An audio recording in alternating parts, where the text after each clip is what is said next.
your journey from a zero to data scientist hero. So there are many people who want to pursue their career in data science and want to become successful data scientists. So here are some steps you can take. Build a strong foundation in mathematics and statistics. For data science, it is important to have a strong foundation in mathematical and statistical concepts like algebra, calculus, probability, etc.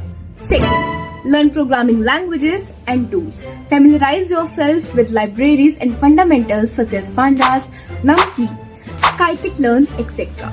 Third, gain personal experience through projects. It is important to work on real-time projects as to gain experience, and also you can build a portfolio out of your projects which will help in showing your experience and skill set. Fourth, acquire knowledge of machine learning and deep learning algorithms. Study different machine learning algorithms which includes both supervised and unsupervised learning techniques.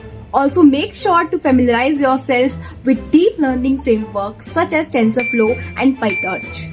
Lastly, continue learning and improving. Stay curious, learn additional skills and try to improve your existing skill set. Remember, being a successful data scientist requires a lot of time, hard work, dedication, and your passion. Keep practicing and follow Tutor Academy for more such insightful content.